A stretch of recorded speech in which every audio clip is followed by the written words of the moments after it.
Halo, Assalamualaikum. Waalaikumsalam Bu. Bu, saya sudah ekspor. Akhirnya pecah telur deh Bu, kirim barang ke Jerman. Wah, selamat. Gimana tuh ceritanya?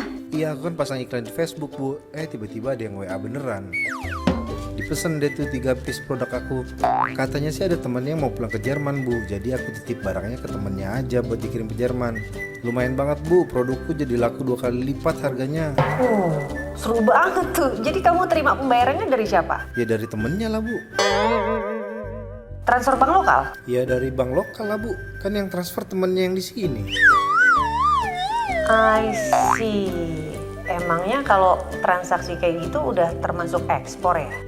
Ya udah dong Bu, yang penting kan barangnya berangkat ke Jerman. Memangnya yang tadi itu ekspor ya? Wah, menarik ini. Dan memang cukup banyak terjadi. Kalau berdasarkan Permendak dijelaskan bahwa ekspor adalah kegiatan yang mengeluarkan barang dari daerah kepabeanan. Kata kuncinya adalah pemeriksaan kepabeanan, di mana pihak pengirim atau eksportir nanti akan mengisi formulir pemberitahuan ekspor barang atau PIB.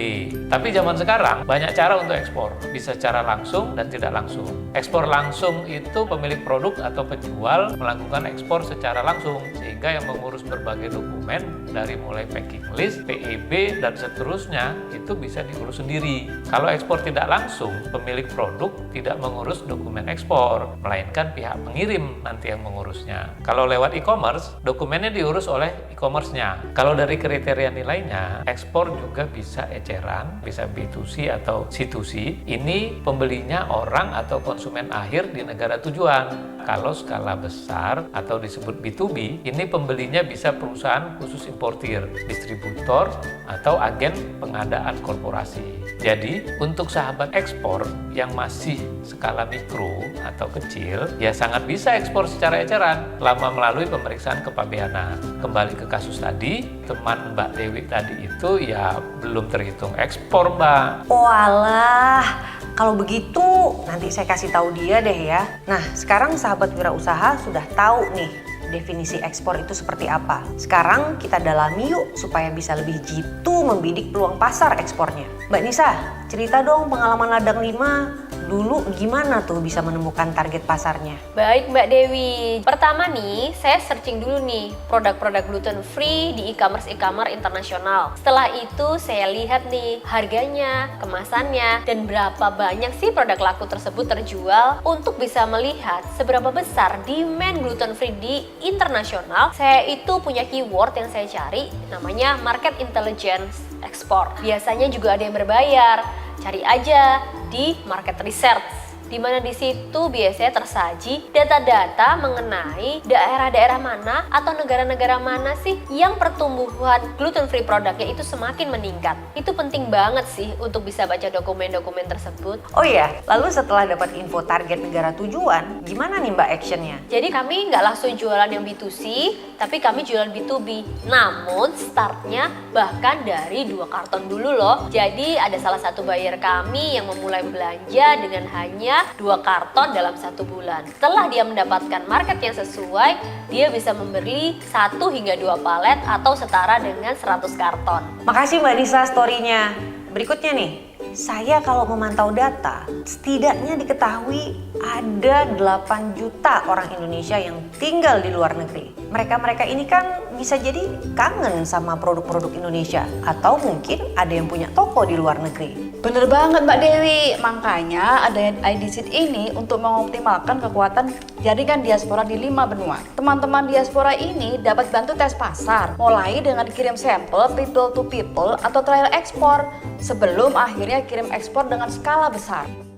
Gimana sih caranya bisa bersinergi dengan teman-teman diaspora di sana? Nah, ini pertanyaan penting karena kadang-kadang pelaku UMKM itu bisa salah persepsi. Dipikirnya kalau kolaborasi dengan diaspora itu artinya semua dibantu secara sukarela, gratis, tis. Ini harus diluruskan pemahamannya. Teman-teman diaspora Indonesia yang tinggal di luar negeri itu pada dasarnya cinta produk Indonesia. Tapi memang nggak bisa serta-merta dong mengharapkan teman-teman diaspora jadi buyer, nampung semua sampel dan memasarkan produk kita. Diaspora bantu-bantu untuk UMKM itu umumnya kan volunteer. Jadi kita nggak bisa juga maksain untuk do something secara cuma-cuma terus-menerus. Kan teman-teman diaspora itu sebagai informan kita, tapi santai sambil diajak ngobrol. Jadi misalnya nih, tanya informasi selera pasar. Orang Amerika itu kan sebenarnya doyan ngemil. Biasanya mereka ngambil tuh keripik kentang atau potato chips. Nah kalau potato chipsnya diganti dengan cassava chips atau keripik singkong, kira-kira doyan nggak ya? Lain lagi nih di Jepang. Fashion yang ada di Jepang yang disukai modelnya seperti apa, motif dan warnanya lagi tren seperti apa. Nah setelah mereka kasih informasi itu, tentunya kan menjadi pertimbangan teman-teman tuh untuk mau tes pasar atau enggak. Kalau kita putuskan mau tes pasar, diasporanya apakah berkenan membantu? Misalnya memberikan sampel-sampel ke teman-temannya, ke ya orang bule, orang Jepang atau orang Arab yang ada di negara mereka tinggal misalnya.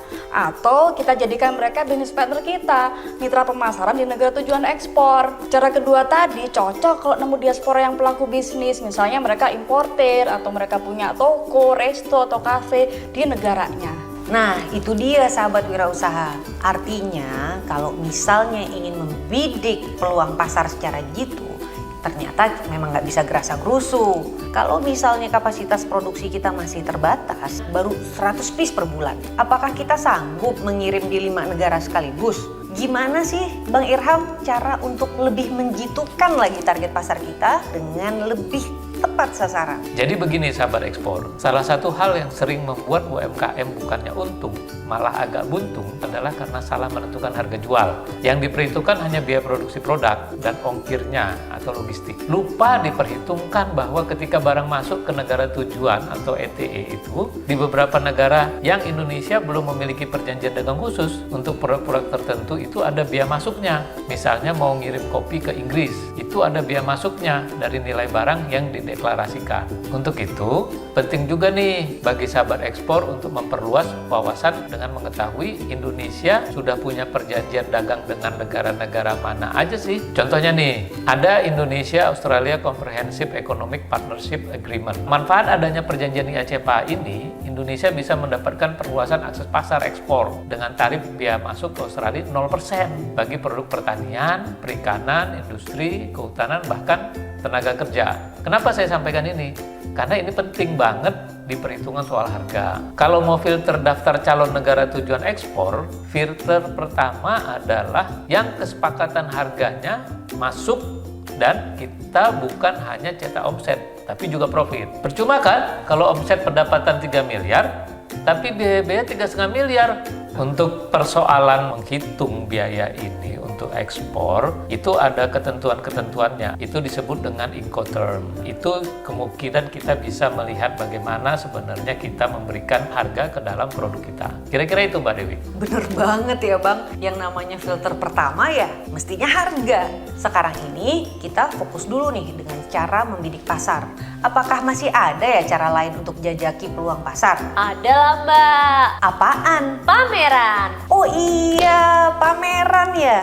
Ini maksudnya pameran di Indonesia atau pameran di luar negeri nih? Begini sahabat wirausaha, jadi sebenarnya pameran-pameran itu cukup menarik ya. Bahkan ada pameran-pameran yang memang saya bilang cukup bagus. Dalam artian ternyata banyak para bisnis sudah punya produk-produk yang oke dan bisa saling bertransaksi. Sampai suatu saat saya tuh pernah dapat tawaran ikut di salah satu pameran yang dikurasi oleh pemerintah. Tapi ternyata yang saya lihat dari 10 peserta UMKM-nya tuh hanya 4. Sisanya perusahaan-perusahaan besar. Kenapa sih kalau pameran-pameran di luar negeri meskipun ditopang oleh pemerintah, perusahaan-perusahaan besar tetap ikut join? Ternyata teman-teman yang UMKM ini kadang-kadang masih belum siap secara kapasitas. Balik lagi, hanya perusahaan-perusahaan menengah dan besar yang siap secara kapasitas, kualitas, dan juga produk-produk yang siap secara internasional. Banyak juga nih, kita ketemu dengan beberapa buyer yang menanyakan beberapa hal. Hal pertama yang ditanyakan adalah kapasitas. Karena umumnya buyer itu tidak membeli 1-5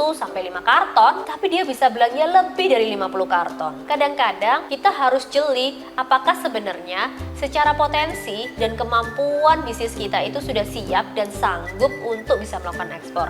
Karena di sana reputasi kita itu diuji. Yang kedua nih Mbak, biasanya masalah harga. Karena kecenderungannya teman-teman UMKM ini mempunyai kapasitas yang masih kecil sehingga harganya masih cukup tinggi. Padahal harusnya semakin besar produksi kita, harga akan semakin turun. Yang ketiga adalah masalah mentality. Banyak juga sih teman-teman UMKM yang diberi peluang untuk bisa keluar negeri mengikuti pameran. Tapi bukannya malah semangat untuk menjual, tapi mereka semangat untuk jalan-jalan. Kalau saya sih biasanya jalan-jalan untuk melihat beberapa hal. Salah satunya potensi produk di supermarket terdekat di negara tersebut. Kedua, apakah harga yang kita tawarkan bisa diterima sih dengan masyarakat di negara tersebut? Balik lagi ya teman-teman, semangatnya tadi disimpan untuk mencari negara dengan target yang sesuai dengan bisnis atau produk teman-teman semua. Pilih juga pameran yang tepat dengan sasaran kalian. Terima kasih Mbak Nisa.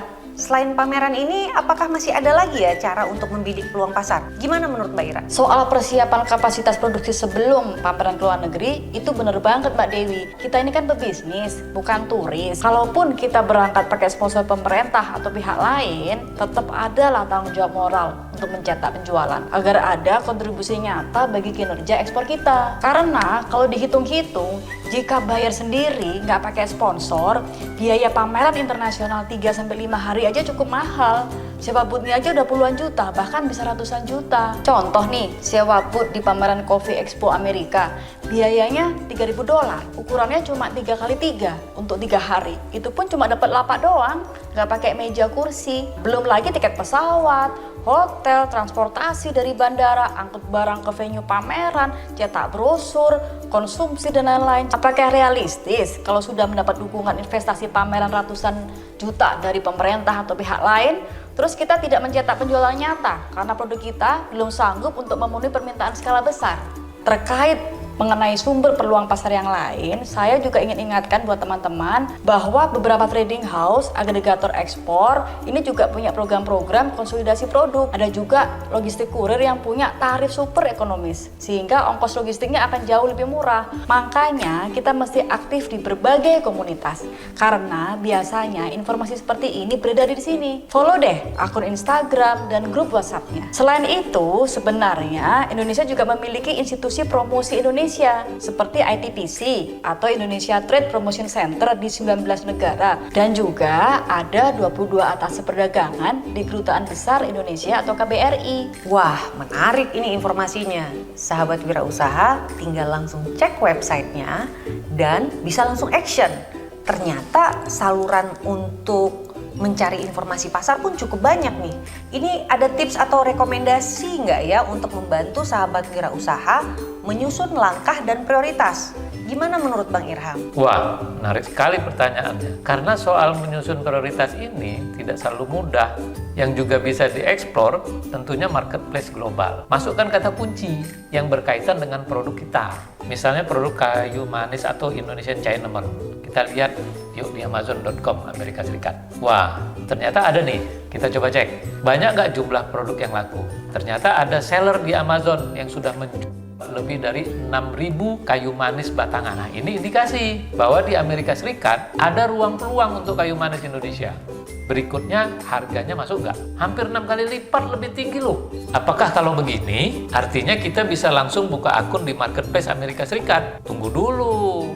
Sekilas tampak cukup menarik. Masih ada hal lain yang harus kita cek. Kalau kita kerjasama dengan petani, berapa harga yang kita dapat dari petani? Berapa ongkos logistiknya untuk pengiriman eceran itu? Kemasan dan labelnya. Lalu biaya logistik dari pintu rumah atau gudang kita ke pintu rumah pembeli di Amerika Serikat. Untuk listing di Amazon juga kita perlu bayar membership. Jangan tergiur hanya karena barang di listing mahal. Biasanya harga di kita harus 1/3 atau 1/4-nya. Intinya, berselancar seperti ini bisa kita lakukan untuk menyusun prioritas. Cek jangan hanya di Amazon, banding-bandingkan di marketplace lain. Misalnya Amazon Eropa, Rakuten Jepang, atau kalau mau lihat seller-seller global yang skala B2B. Bisa cek di Alibaba.com. Alibaba itu ibarat pasar induk, di mana harganya harus bersaing murah. Mudah-mudahan sudah lebih terbayang ya sekarang. Nah, rasanya setelah menerima begitu banyak informasi, saya minta tips dong kepada para trainer. Baik Mbak Dewi, meski omset kalian masih kecil atau kalian sedang bertumbuh, penting untuk fokus dalam menjaga dan meningkatkan kualitas produk kalian. Nah, gimana sih cara tetap menjaga kualitas produk kalian? Kalian harus bisa mendapatkan testimonial atau repeat order dari customer kalian. Saya ambil contoh, salah satu bentuk riset dari Shopify.com bahwa tingkat kualitas produk itu menjadi bagus apabila ada repeat order sekitar 27% sampai 30%. Anggaplah nih lah, kalau misalnya kalian memiliki 100 customer, paling tidak 27 sampai 30 orang melakukan repeat order dalam waktu yang cukup pendek, maka berarti produk kamu bisa disebut cukup berkualitas. Makanya anyway, diingat-ingat lagi, apakah kalian sudah punya datanya 27-30 orang? Kalau belum, jangan gegabah untuk mulai langsung ekspor. Jangan-jangan di lokal aja produk kalian belum tentu diterima. Cari atau gain testimonial daripada customer kalian. Dari beberapa orang yang sudah kalian data, tanyakan kembali bagaimana produk kalian, bagaimana kualitas produk kalian, bagaimana rasa produk kalian, bagaimana pengiriman produk kalian. Itu wajib kalian himpun atau kalian kumpulkan sehingga kalian bisa membangun produk yang jauh lebih baik. Kalau sudah di atas 30%, disinilah kalian sudah melihat bahwa sudah ada repeat order, customer tetap yang selalu membeli produk kalian. Di sini kalian baru boleh melihat peluang untuk bisa menjajaki pasar ekspor atau mungkin menjual dalam bentuk bulky atau strategi B2B. Tapi saya mau coba kritisi lagi nih. Karena kadang-kadang siapa tahu bisa aja kejadian repeat order kita tuh rendah bukan karena produknya jelek, tapi mungkin karena produknya salah tempat gitu misalnya. Karena ada produk-produk tertentu yang saya lihat itu memang lebih disukai oleh orang di luar negeri, bukan di Indonesia. Tetap boleh nggak sih kita tuh tes pasar, kirim sampel ke luar negeri, walau repeat order kita masih belum tembus 27%? Gimana Mbak Ira? Jadi begini loh sahabat ekspor, bahwa untuk ekspor itu tidak harus langsung skala besar atau B2B. Kirim 2-3 kardus dulu. Secara berkala ya kita mesti monitor gimana kinerja penjualnya di Belanda. Kalau laris ya pasti akan dipesan lagi, bahkan jika laku banget, mereka akan berani untuk coba dalam skala yang semakin besar. Indikator repeat order ini penting untuk diukur, baik konteksnya ke penjualan dalam negeri maupun ke luar negeri. Tapi satu yang mau saya ingatkan juga, jangan lupa dalam pengiriman ekspor dikenal yang disebut dengan Harmonized System Code untuk memberitahu kepada orang pengirim di seluruh dunia itu barangnya itu bisa masuk. Buka saja INSW, Indonesia National Single Window. Nah itu klik mencari HS code. Contoh nih misalnya kita kasih kopi. Kopi itu di seluruh dunia kodenya bisa sama. Itu ada 8 digit itu untuk kopi bubuk. 4 digit itu HS code untuk kopi. Variannya itu nanti 4 digit setelahnya. Ada yang sampai 12 digit. Itu sampai sudah olahannya. Kira-kira begitu. Makasih Bang Irham, karena ini pas banget dengan agenda pembelajaran kita berikutnya. Jadi sahabat wirausaha, terus semangat ya, dan sampai jumpa di video berikutnya.